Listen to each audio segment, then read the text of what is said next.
the next game. Games are totally different. I'm understanding that as you guys have built over the course of 82 games, I'm gonna try.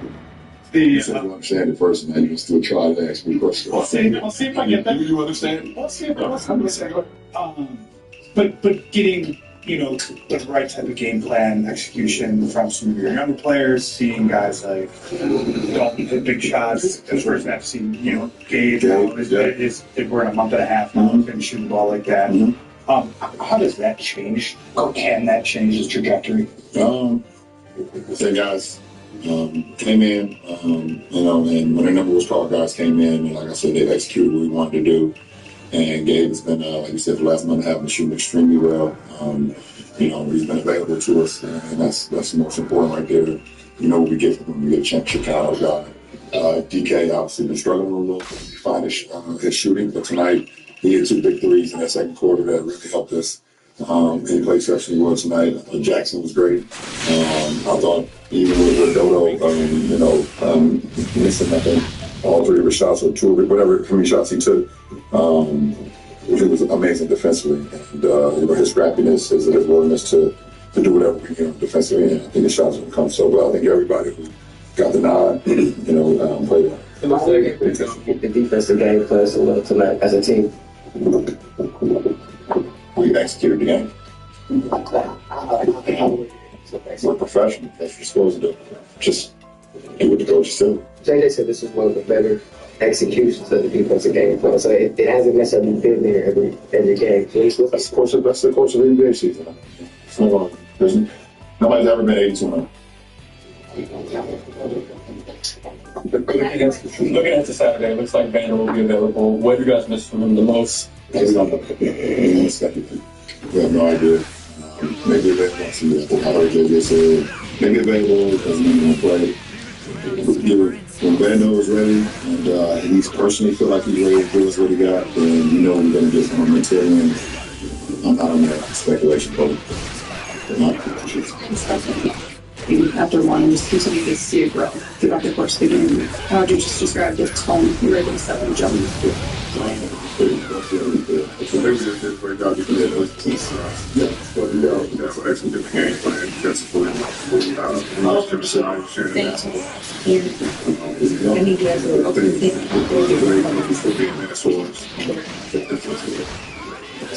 You've obviously drawn Austin with 20 or more. The choice of assists, the efficiency as a team offensively. Did it feel as free as it looked? A lot of combination of basketball for the games we did. Over 30 assists. Close to us in the big book. 6 opportunities for the very awesome. We've been playing the right way, playing together, knowing that that's what this guy does in the season. The isolation, we're going to get to it. We might have a little bit. You're trying to score like that, the ball's moving. How to defend the ball. It's someone just about getting shots at that point. You like that defense, so what's it like gratifying to have that kind of a defensive game? Listen, the coaches did a good job of getting us prep for these guys. Have a lot of isolation guys. A lot of guys who support basketball. As pros, we talk about the past couple days, and we came in and executed. That's what games we switched from 1 through 5 in games. That's where switching 1 through 5 and pressing against the But I'm just going to step up a little bit. We want to switch. We want to try to let him get, right in front of the basket. He makes some tough shots throughout the course of the game, shooting over guys. So, that's what he wants to do. But, instead of shooting, 8-footer, coming to a 15, 16-footer, a little bit more tougher shots. So, me and guys competed. We battled. We didn't get a ton of rebounds, but we just competed on it. What's the significance when you do the champions? You be a top team, or is it just another one? Well, it's another one. Obviously, the Celtics, the Celtics Lakers, really good. It was just another one for us. Because win like this, JJ said before the game, it's obviously an interesting game. Going on the road for the next 6, is there confidence in the game? Yeah, made two of the top teams in the league, so it definitely gives you confidence that we're able to compete with anybody. So we're definitely really confident going to this 5-game road trip. And I think it's another team that played very well. So if we continue to play how we played tonight, we should have a great trip. What did you like specifically about the way this team played the first half, especially? Defense. We were flying around, we were coming for each other, we were rebounding, and then offensively we were sharing basketball.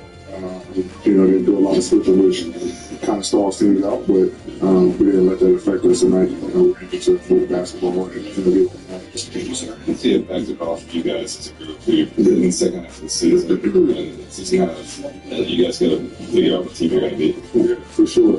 Also knowing that the second night was back-to-back, so we wanted to come up with a lot of urgency, a lot of effort, a lot of energy. I was able to do a good job with it. You told John that you think this team still needs another big. I guess along those lines, urgency is part of that urgency. I mean, like there's a couple weeks to the deadline, and you guys kind of have to show the front office that like the championship is the table. Do you guys feel any urgency on that front? That's what it is. I mean, we always want to have a championship mindset, always wants to be attainable. So I think, our front office is obviously working, Rob is working on, trying to better and see. To stay on top of your finances with the QuickBooks Sales Classes, use your for less. And guess what is free? Download the app. Patrick Mahomes' passing yards is 249.5. He going more or less. No. You talked about last week, we had playoff Travis Kelce that came out and was making great plays. He's going to have to do more because more is going to be required. The opponent is ready for the challenge, and he's going to have to step up in Arrowhead if they're going to have an opportunity to win their third title in a row. Graziano, how about his favorite receiver, Travis Kelce, receiving yards, 69.5. He go more or less. I went with less. I'm not change my mind after listening to the book. I just think that the Bills linebackers are kind of a strength of that defense, and they might want to try and direct Mahomes elsewhere and make somebody besides Travis Kelce. Also, I think it's going to be a game of long possession and probably a little bit low scoring, so I'm going less. All right, and then finally, Mike T, the other side. Josh Allen, total yards, so rushing and passing, 282.5. He go more or less. Way more. If you go back to the first game, he had 317 combined yards. And I just don't see this game script being that much different for you. I just think either if they take away the run, they'll beat him with his arm, or don't keep running the ball the way they've been doing. So I think that first game with this statistic is very instructive, and it was significantly over. But look, there was so many great storylines this weekend. One of them is, can Josh Allen finally get this done? Here was Dan Orlovsky on that yesterday. Biggest moment of his career, biggest game of his career. You got to go get it done. You got to go knock off the Giant. Patrick's the Giant. And no one cares about your stats in this game. You have to go into the belly of the beast and take him down. You got to go be Rocky and knock out Drago. Josh Allen, if you want to be remembered for something more than like, hey, you were a good player, you got to go knock off Patrick Mahomes. It feels that way. Does it feel that way to you, RC? Yeah, I mean, it's obvious, right? Because it's the Knicks. Who's your starting defense? Who's your starting defense? Starting five. So I had to get one, just like 6 I can see it. MJ, I put Cole in my 2. Cole will be my 2. You ready? I got Cole in my 2. He said it. I got Cole in my 2. He said it. I got Cole in my 2. I know you don't say MJ, I'm supposed to do that shout to MJ because he's God and we copied him and shit, but I got Cole in my 2. Come on. So I'm putting KD in my 3. He's like a real fade, you know what I'm saying? Who's your starting defense? Starting five. So I had to get one, just like 6 I can see it. MJ, I put Cole in my 2. Cole will be my 2. You ready? I got Cole in my 2. He said it. I got Cole in my 2. He said it. I got Cole in my 2. I know you don't say MJ, I'm supposed to do that shout to MJ because he's God and we copied him and shit, but I got Cole in my 2. Come on. So I'm putting KD in my 3. He's like a real fade, you know what I'm saying? Who's your starting defense? What's going on, guys? It's Jazzy, and today we're here at Willow Miami 10th anniversary with Ken Carson. Mr. Deshaun Brody. Mr. Love, how are you doing today? Good, I think that's you, so let's wait. Good, how you doing? Oh, doing great. Thank you so much for asking. You ready? So, if you think about it, I'm sorry if you. This ain't a party, this a kickback. Yo, girl, keep blowing up a nigga phone. Come and get your bitch. A lot of money, I can get that. He just like me, I already know. A lot of niggas. Sorry, just being honest. Feeling like future, I'm fucking up by myself. This ain't a party, this a kickback. Yo, girl, keep blowing up a nigga phone. Come and get your bitch. A lot of money, I can get that. He just like me, I already know. A lot of niggas push. Sorry, just being honest. Feeling like future, I'm fucking up by myself. Yeah, walked in too. Walked in too first. I was my book. Rep my back, baby, you my masseuse. Okay. She was just with her friends, now she's trying to do the damn thing. Well, I hope you want to say it. Coming back with me, we gon' be. She can't find it. And that's the cool part about our job. Like, our job is to make things feel so much bigger than they are. Josh Allen isn't talking about his legacy this week. Josh Allen is talking about this one game. And Josh Allen is going through the playoff losses and saying, okay, in this game I played extremely well, but we didn't win. In this game, it came down to 2 throws and a field goal, but we didn't win. How have I been winning this year? How did I beat Kansas City this season? And it's by, okay, let's be patient. Let's be smart. Let's make the right plays. Okay, now they need me to go above and beyond. And yes, this changes Josh Allen's legacy. And yes, we'll speak of Josh Allen differently because that's what winning is supposed to do. But Josh Allen also understands, and I believe he's focused this entire year on the fact that it's about winning. It's not about how it looks. It's not about just statistics. It's about who's the best team. Because I can promise you this. There are losses for Josh Allen to Patrick Mahomes in the playoffs where he walked off the field and he said, I'm better than that dude. He walked off the field and said, I was better than that dude today. But his team was victorious. And I believe that that's what the Buffalo Bills will be focused on and their star quarterback. And Danny, you've been covering them, I want to say 3-4 weeks in a row now. What sense are you getting from him and from them? Just complete, calm confidence. It's been the same each of the last 3 weeks. They are sure they're good. They know what everybody's saying about them. They're using everything they can possibly get out there, right? They were sure nobody thought they'd beat the Ravens. They're making some of it up, but it helped. But I think they really feel like they are fully functional as a team.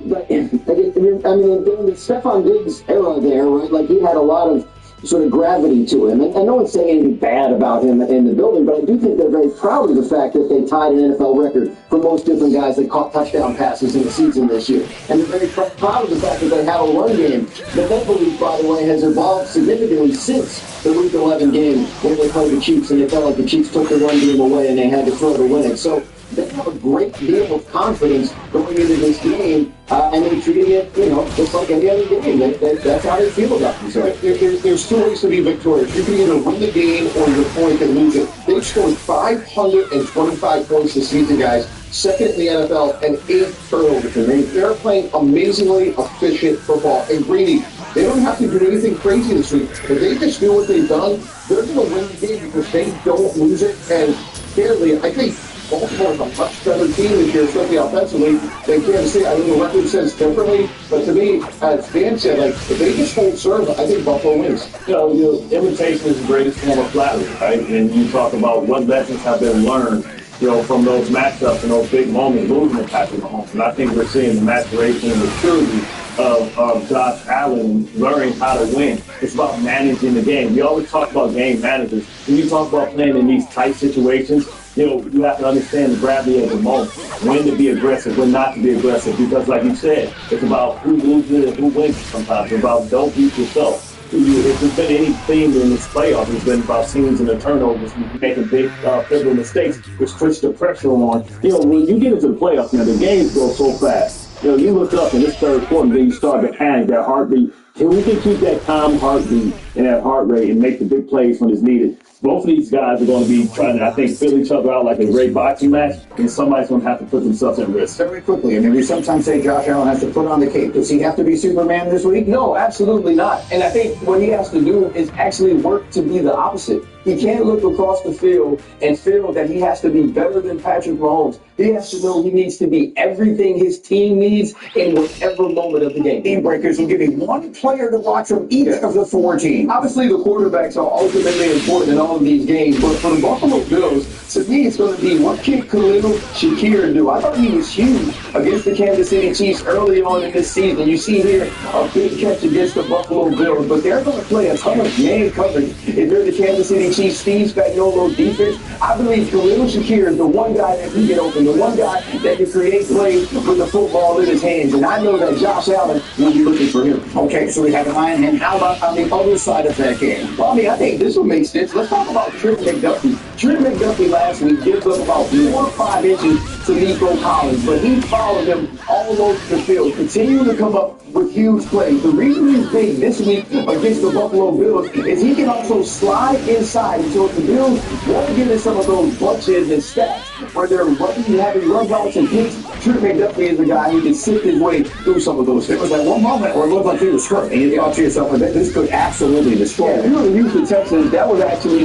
the best case scenario for you, so you can free up your number one receiver. Okay, so that's the AFC side. Let's go to the NFC and the Eagles. So I'm looking at the Eagles, and it's going to be A.J. Brown. Listen, he needs to be, he's in reading inner excellence, but as Nina Conjoy said, he needs some outer excellence, right? He's going to have to show up, especially because defensive coordinator Joe Witten is going to try to stop the run with Saquon Barkley. So he'll get some of these one-on-one matchups we see right here with Marshall Lattimore. I thought he won that battle in the last meeting between these two. He'll have to do the same thing. And you pointed out earlier, the numbers are what the numbers are. He had some opportunities last Yes, week. he had opportunities last week. He drops a dig early on in the game, and there's also a back shoulder throw later that could have been a touchdown. And then my favorite, the Commanders, my favorite name in the NFL. Frankie Louvu. Frankie Louvu. This is a guy that they bring over in the offseason, a former